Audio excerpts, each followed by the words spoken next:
Existe um segredo enterrado no primeiro capítulo do Novo Testamento. Um mistério tão perturbador que a maioria dos cristãos nunca percebeu sua existência. Estou falando da genealogia de Jesus Cristo em Mateus, capítulo 1. Sim, aquela lista aparentemente entediante de nomes que todos pulam durante a leitura. Mas e se eu te dissesse que essa lista contém um dos escândalos mais explosivos de toda a Bíblia? E se eu revelasse que Mateus, ao escrever essa genealogia, estava fazendo algo absolutamente revolucionário, algo que poderia tê-lo custado a vida? Nos próximos 23 minutos, você vai descobrir por que 4 mulheres específicas foram incluídas nessa lista. E quando eu revelar a identidade da 4ª mulher, você finalmente entenderá por que essa genealogia é, na verdade, uma bomba teológica disfarçada de texto burocrático. Vamos começar com um fato chocante. Na cultura judaica do primeiro século, genealogias simplesmente não incluíam mulheres. Nunca. Essa era a regra absoluta. A linhagem era traçada exclusivamente através dos homens, de pai para filho, geração após geração. As mulheres eram consideradas irrelevantes para questões de herança e descendência legal. Então, por que diabos Mateus quebrou essa regra sagrada? Porque ele arriscou sua credibilidade ao inserir não uma, não 2, mas 4 mulheres numa lista que deveria conter apenas homens. A resposta vai muito além de uma simples homenagem ao papel feminino.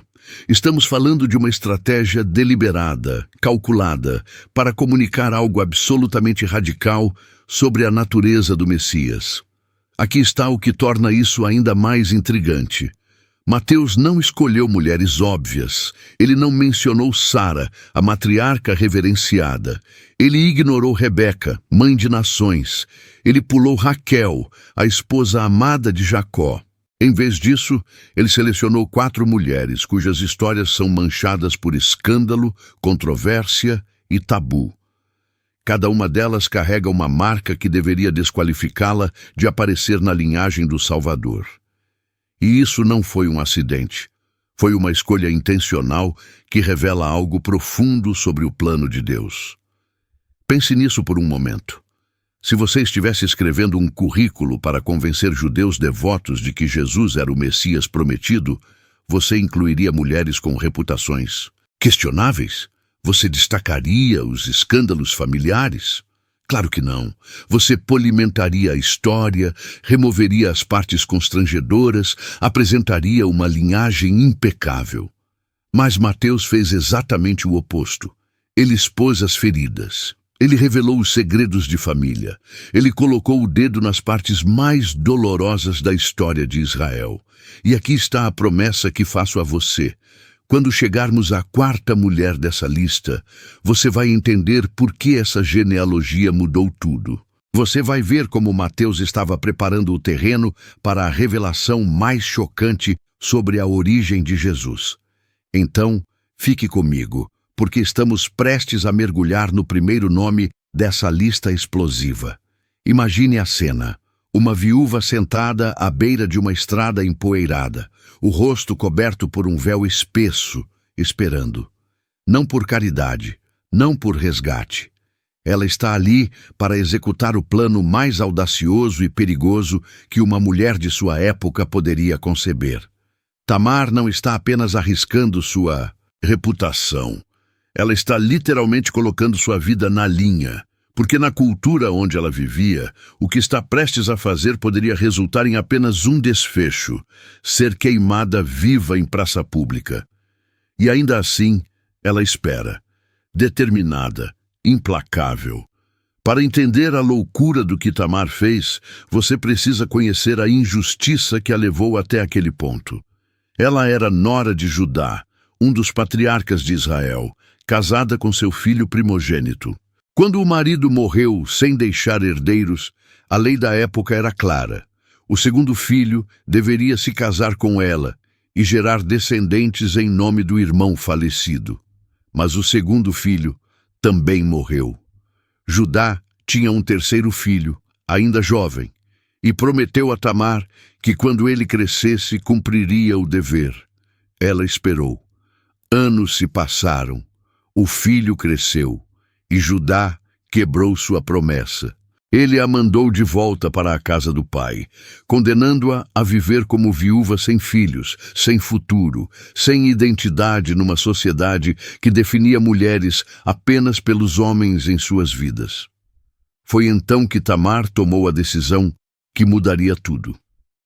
Quando soube que seu sogro Judá viajaria pela região, ela tirou suas roupas de viúva, cobriu o rosto com um véu e sentou-se à beira da estrada, no exato lugar onde sabia que ele passaria, disfarçada como prostituta cultual. Judá, sem reconhecê-la, aproximou-se e propôs o que você já deve imaginar. Tamar aceitou, mas pediu um pagamento antecipado: o selo, o cordão e o cajado dele, objetos pessoais inconfundíveis, a identidade completa de um patriarca. Ele entregou tudo, e naquela noite, sem saber, Judá engravidou sua própria nora. 3 meses depois, chegaram notícias a Judá: Tamar, sua nora, está grávida de prostituição. A reação dele foi imediata e brutal. Tragam-na para fora para ser queimada. Imagina a cena. A multidão se reunindo, a lenha sendo preparada, Tamar sendo arrastada para o centro da praça. E então, no último segundo possível, ela envia uma mensagem a Judá: estou grávida do homem a quem pertencem estes objetos. Reconhece de quem são este selo, este cordão e este cajado. O silêncio deve ter sido ensurdecedor. Judá olhou para os objetos, sua própria identidade nas mãos dela, e então pronunciou as palavras que mudariam tudo. Ela é mais justa do que eu. Não foi apenas uma confissão, foi uma revolução. Um patriarca poderoso admitindo publicamente que uma mulher desesperada tinha mais razão, mais coragem e mais justiça do que ele. Tamar não foi queimada.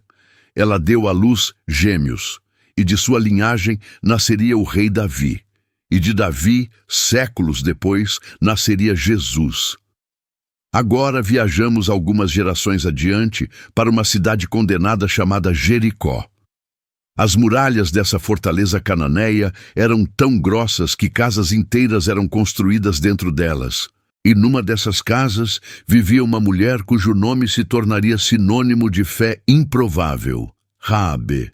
Mas aqui está o detalhe que não te contaram na escola dominical. Raabe não era apenas uma estalajadeira simpática. O texto hebraico é explícito. Ela era uma zona, uma prostituta profissional. Sua casa nas muralhas não era apenas conveniente para viajantes, era estratégica para seus negócios.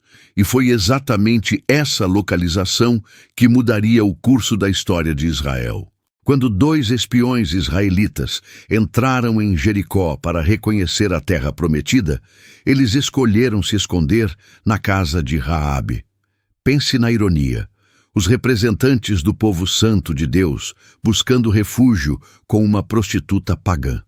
Mas Raabe já tinha ouvido as histórias. Ela sabia sobre o Mar Vermelho se abrindo, sobre os exércitos derrotados, sobre o Deus que lutava por Israel.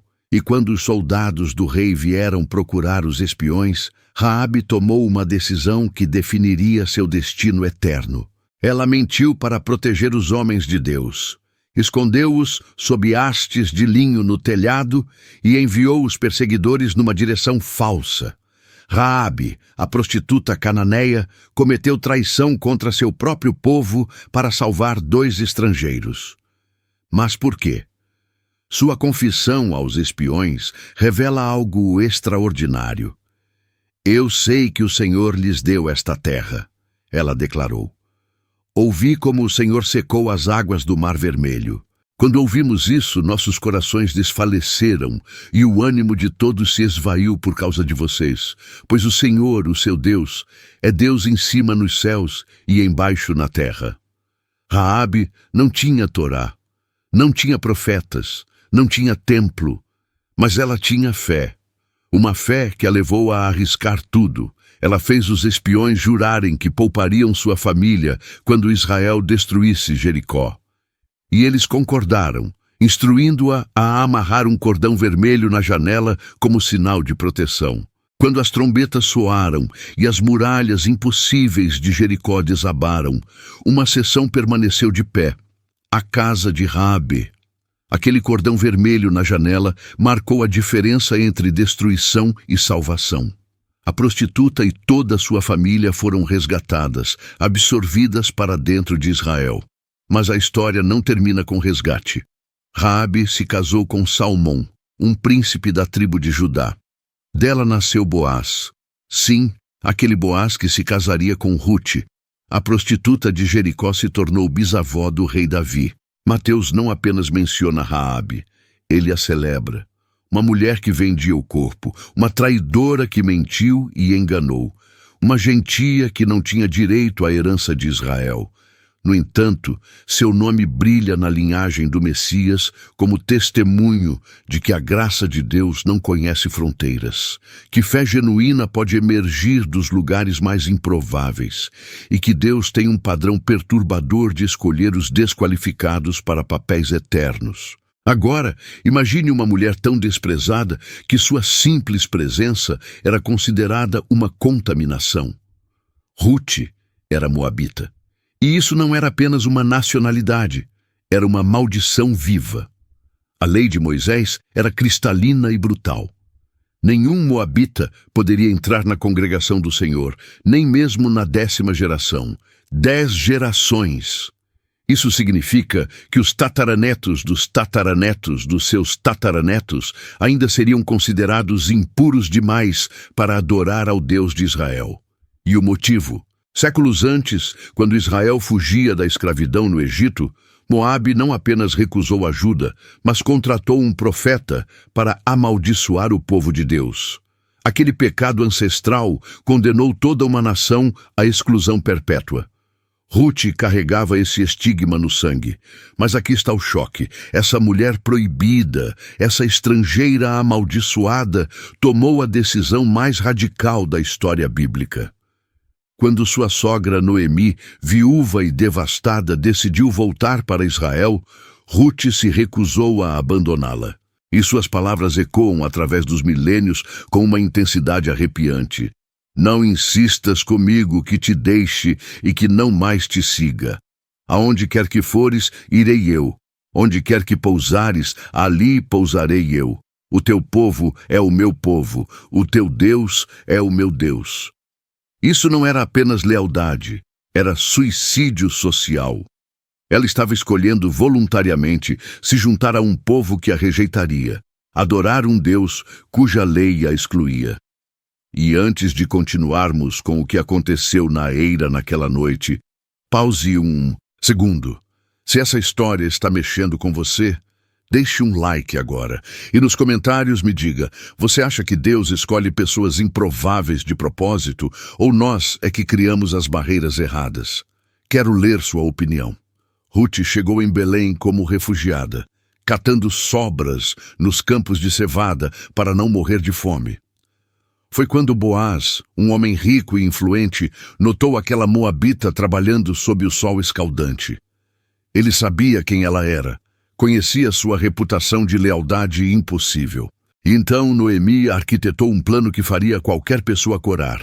Rute deveria se perfumar, vestir suas melhores roupas, esperar Boaz adormecer na eira depois de uma noite de celebração e então deitar aos pés dele, no escuro, sozinha com um homem.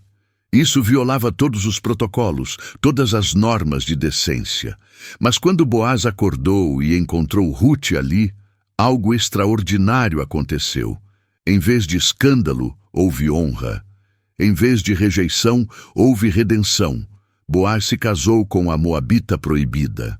E dessa união nasceu Obed, que gerou Jessé, que gerou Davi, o maior rei de Israel. A mulher que a lei excluía tornou-se bisavó da dinastia real. A estrangeira amaldiçoada entrou na linhagem do Messias. Deus não apenas permitiu, ele orquestrou. E então chegamos à história mais perturbadora de todas, A mulher que Mateus se recusa a nomear. Ele poderia ter escrito Batseba, mas escolheu algo muito mais acusador. A mulher de Urias. Pense nisso. Raabe foi chamada pelo nome. Ruth foi chamada pelo nome. Tamar foi chamada pelo nome. Mas esta é apenas a mulher de Urias. Por quê? Porque Mateus está fazendo uma acusação. Ele está apontando o dedo não para ela, mas para o homem mais poderoso de Israel, o rei Davi, o homem segundo o coração de Deus. E o que esse homem fez? Cometeu adultério, engravidou a esposa de seu soldado mais leal e então arquitetou o assassinato desse soldado para encobrir o crime. Mas aqui está o que ninguém te conta nas aulas de escola dominical. Batseba não teve escolha. Quando o rei de Israel manda buscar você, você não diz não.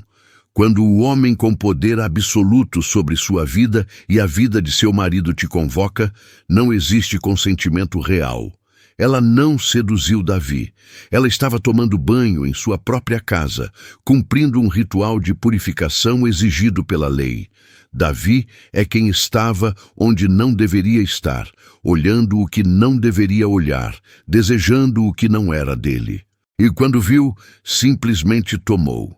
Como reis fazem. Urias, o marido dela, era hitita, mais um estrangeiro na linhagem de Jesus. Um soldado de elite, parte da guarda pessoal de Davi. Quando Davi tentou encobrir a gravidez, trazendo Urias de volta da guerra para dormir com a esposa, Urias recusou. Ele disse que não seria justo desfrutar de conforto enquanto seus companheiros soldados dormiam no campo de batalha. A ironia é brutal. O estrangeiro hitita tinha mais integridade que o rei israelita ungido por Deus. Então, Davi fez o impensável. Mandou Urias de volta à guerra com sua própria sentença de morte nas mãos. Uma carta para o comandante. Coloquem Urias na linha de frente, onde a batalha é mais intensa, e depois recuem para que ele seja ferido e morra. Assassinato premeditado. E funcionou. Urias morreu em combate, honrando o rei que o estava matando. Batseba ficou viúva, grávida, sozinha, sem escolhas. E então Davi a trouxe para o palácio e a fez sua esposa. Parece um final feliz? Não foi. O bebê dessa união morreu. O profeta Natã confrontou Davi com uma das acusações mais devastadoras da Bíblia. Deus estava furioso. O reino de Davi nunca mais conheceria paz. A espada nunca se afastaria de sua casa. Mas aqui está o mistério. Depois da morte daquele primeiro bebê, Batseba engravidou novamente. E esse segundo filho, seu nome era Salomão, o homem mais sábio que já viveu. O rei que construiria o templo de Deus e o ancestral direto do Messias. Deus pegou o escândalo mais sórdido da monarquia israelita e o transformou na ponte para a salvação do mundo. E então chegamos à quinta mulher, a mais improvável de todas.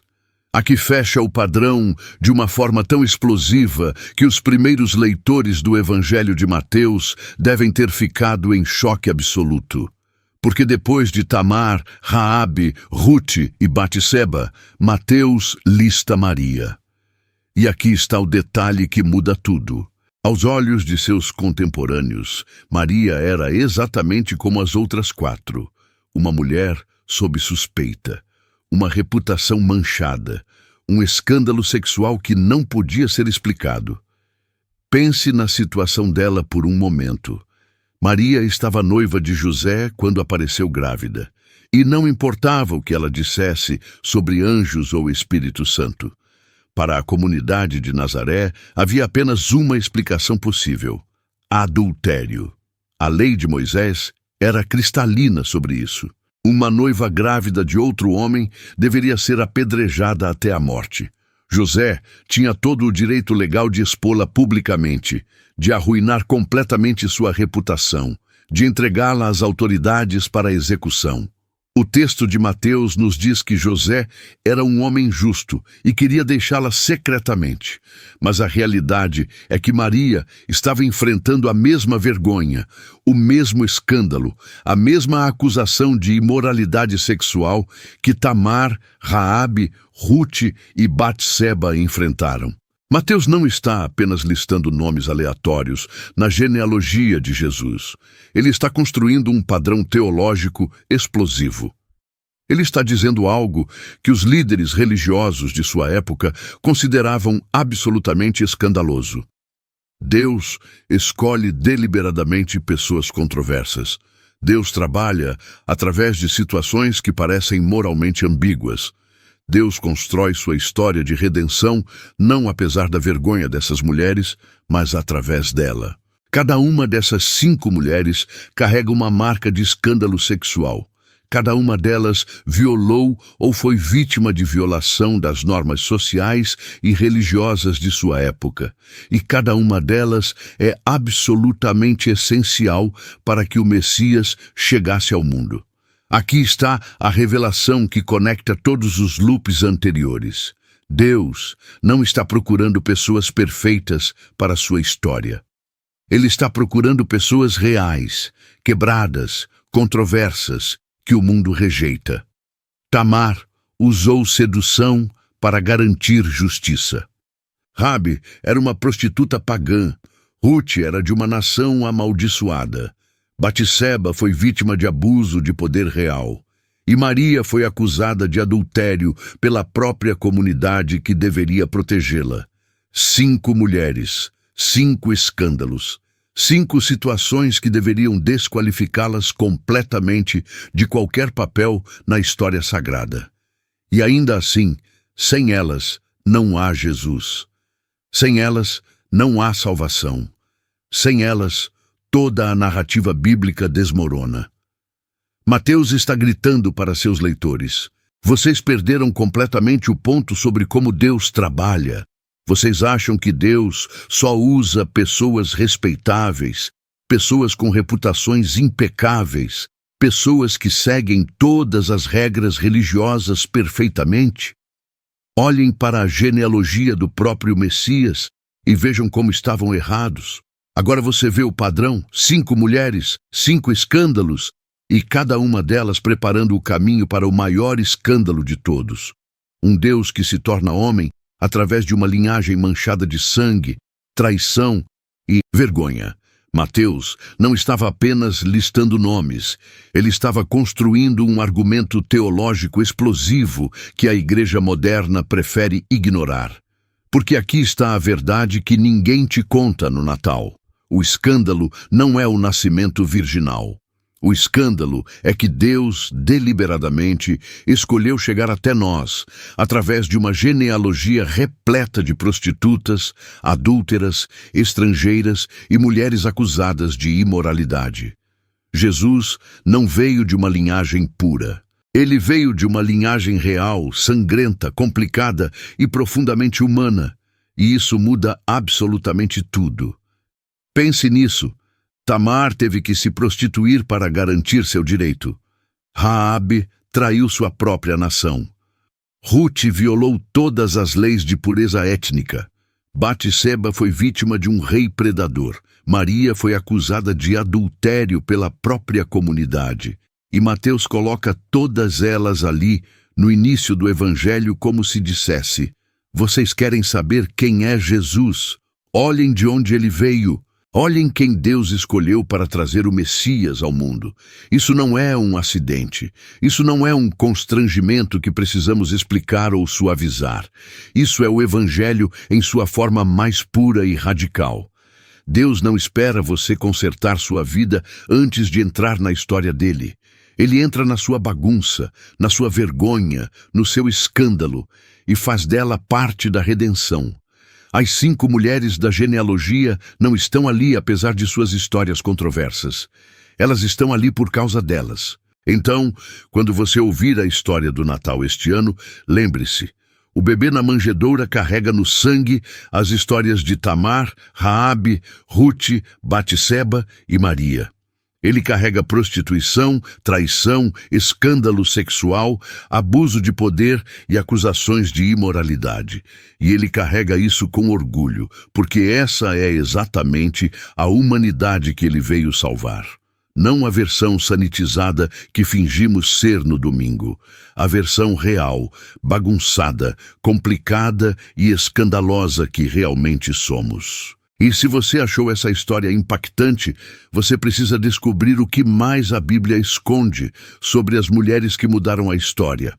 No próximo vídeo, vamos revelar a conspiração por trás da mulher mais poderosa que você nunca ouviu falar.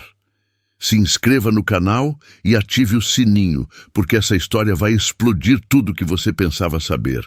Nos vemos lá.